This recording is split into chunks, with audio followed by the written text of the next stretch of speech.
Hi, I'm Dr. Rosie Kuhn, and I'm here today to share a little bit about my transformational experiences in life and a couple of the lessons I've learned because of those experiences. Quite often we have callings, and there's something that you just feel you can't say no to, and we don't know what that's about, we don't know where it comes from, but it's basically a hell yes, I'll put it that way.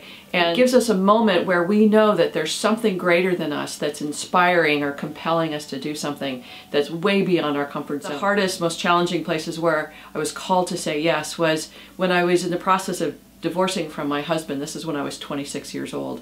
And I had two young children, a 14-month-old child and a 3-year-old. And I was even breastfeeding both of them.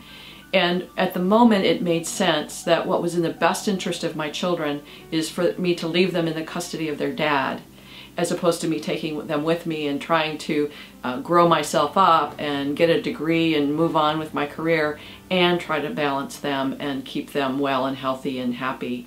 So in that moment I really got the calling that it was mine to do, to let go of them in the best interest of them, and in a sense the best mothering I could possibly give them.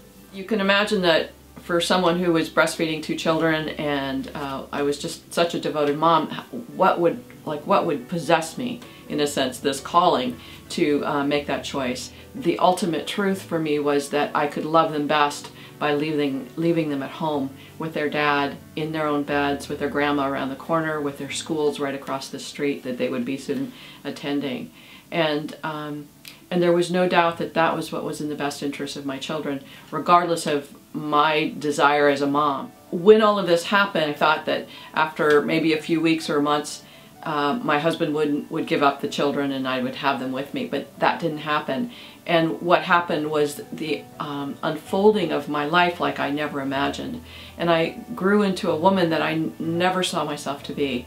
And I actually wrote a book called The Unholy Path of a Reluctant Adventurer that it shares all of this unfolding of all kinds of callings that took me to the next step of my growing, maturing, and expansion beyond anything I could imagine when I was growing up. In a sense, the lesson is, again, to pay attention, to honor that calling, and to take the leap of faith, knowing that there's nothing but goodness that will come out of this, regardless of how hard it is and regardless of what it feels like you're giving up.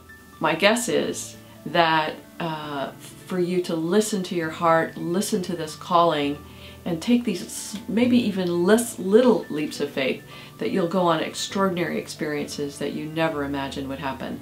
And you'll be so grateful that you took the courage and took the leap.